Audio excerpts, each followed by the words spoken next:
समय में, चूंकि मैं थोड़ा लॉफुली काम करने वाला बंदा हूं, तो मन में जो थी वो थी, परंतु मुझे चूंकि बनने का एक खाकी वर्दी का था। Since beginning I am constitutionalist, संविधानवादी हूँ। देवनागरी न्यूज को भी धन्यवाद, राहुल भाई आपको भी धन्यवाद, और वो मैंने अपने मेहनत से बाबा साहब की कृपा से प्राप्त किया। परंतु मुझे स्वाभिमान को मैं सबसे सर्वोच्च पर ही मानता हूँ, बाबा साहब का आदमी होने के नाते। आपने बहुत सटीक चीज कही है राहुल भाई। तो एजेंडा मेरा साफ सुथरा है, ओबीसी का, सिर्फ वोट लिया है, राज देना नहीं चाहते। नमस्कार, आप देख रहे हैं देवनागरी इंडिया न्यूज और मैं आपका साथी राहुल। लोकसभा को लेकर सरगर्मियां शुरू हो चुकी है। सिरोही जालोर में जो है भारतीय जनता पार्टी और कांग्रेस ने अपने प्रत्याशी मैदान में उतार दी है। इस लोकसभा को लेकर तीसरा मोर्चा कहे जाने वाली पार्टी भारत आदिवासी पार्टी ने भी अपना प्रत्याशी मैदान में उतार दिया है। कौन है प्रत्याशी और क्या है इनके एजेंडे, इसको लेकर हम आपको सारी जानकारी बताएंगे। इस वक्त हमारे साथ मौजूद है स्वयं प्रत्याशी।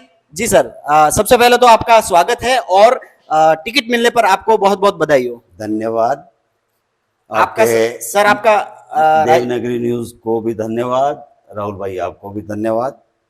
मैं अपना संक्षिप्त सा परिचय दे दूं। मैं सिरोही जिले के ही पोसालिया गांव का रहने वाला हूं और सिरोही कॉलेज से मैंने 1975 में ग्रेजुएशन करके पीजी के लिए जयपुर गया था। फिर मैंने इसकी, परंतु स्टेट सर्विस में मेरा 83 में सिलेक्शन होने के बाद में डीवाईएसपी जेल्स पहले हुआ था और फिर पलट के देखा नहीं। और since beginning I am constitutionalist, संविधानवादी हूँ और अम्बेडकरवादी हूँ। इसलिए वंचित वर्ग और शोषित वर्ग के लिए मन में जो थी वो थी, परंतु मुझे चूंकि बनने का एक खाकी वर्दी का था और वो मैंने अपने मेहनत से बाबा साहब की कृपा से प्राप्त किया।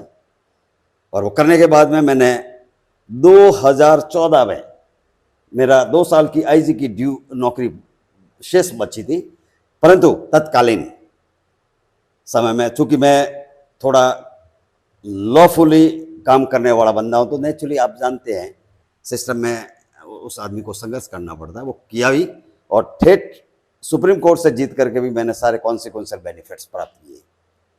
14 में मुझे वीआरएस लेकर के आना पड़ा, क्योंकि वो एक क्लॉज था कि बिना वीआरएस में आप चुनाव लड़े आपकी वीआरएस नहीं होगी। But I am fortunate enough, I got it. और चूंकि बसपा वालों को मालूम था कि हमारा अम्बेडकरवादी आदमी, उन्होंने मुझे टिकट दिया था और मैंने बहुत शिद्दत से चुनाव लड़ा। यही मेरी धरोहर थी जो ये लोग हमारे साथ में जुड़े। लोगों कईयों को विश्वास भी नहीं था साहब छोड़ करके क्यों आएंगे, परंतु मुझे स्वाभिमान को मैं सबसे सर्वोच्च पर ही मानता हूं, बाबा साहब का आदमी होने के नाते। क्योंकि जो स्वाभिमानी व्यक्ति नहीं होता है वो फिर जीवन के हर फलसफे में फेलियर रहता है। लोकसभा को लेकर आपके क्या क्या एजेंडे रहेंगे? यस, पहले मैं आपको थोड़ा सा ये परिचय पूरा कर दूं, एजेंडा बताऊं। एजेंडा मेरा साफ सुथरा है, संविधानवादी, लॉफुल और वंचित शोषित के लिए अपना पूरा योगदान देने के लिए और आने वाली जनरेशन के लिए पे बैक टू सोसाइटी, यही ध्येय है। आपके सामने भारतीय जनता पार्टी से लुम्बाराम चौधरी को टिकट दिया। कहा जाता है कि वो जमीन से जुड़े हुए हैं और कांग्रेस से पूर्व मुख्यमंत्री अशोक गहलोत के बेटे वैभव गहलोत को टिकट दिया गया। कितनी बड़ी चुनौती रहेगी आपके सामने? संभवतः आप इनकी चुनौतियों की बात करें तो चुनौतियां तो जीवन में अम्बेडकरवादी संघर्ष का आदि होता है, इसलिए चुनौतियां विशेष मायने नहीं रखती है। आपको कर्म करते जाना चाहिए, फल की चिंता नहीं करनी चाहिए। यह भी मेरा कर्मयोगी हूं मैं। और जो अम्बेडकरवादी होता है वो संघर्ष से नहीं डरता, क्योंकि बाबा साहब ने अपनी 4 संतानें खोकर के शोषित वंचितों के लिए जो करा था, और वही फलसफा रहेगा मेरा। आप मेरी उम्र से अंदाजा लगा सकते हैं कि इस उम्र में होने के बाद में भी, जब मुझे आने वाली जनरेशन में हमारे ये जो आज तक दोनों पार्टियों ने इन समाजों का, वंचित वर्ग का, ओबीसी का सिर्फ वोट लिया है, राज देना नहीं चाहते हैं। तो ये जागृति पे मैं ले पाऊंगा तो मैं अपने आप को सफलता व्यक्ति समझूंगा। पूर्व में जो विधानसभा के चुनाव हुए उसमें भारत आदिवासी पार्टी ने काफी अच्छे वोट लिए और अच्छी टक्कर दी। क्या इस बार के लोकसभा चुनाव में ऐसी टक्कर दोबारा देखने को मिलेगी? आपने बहुत सटीक चीज कही है राहुल भाई। ये मेरे एक मोटिवेशन का भी कारण है कि एक युवा साथी जिनके लोगों ने पहले XYZ जिन पार्टियों को दिए थे, परंतु उनको अपना हक नहीं मिला।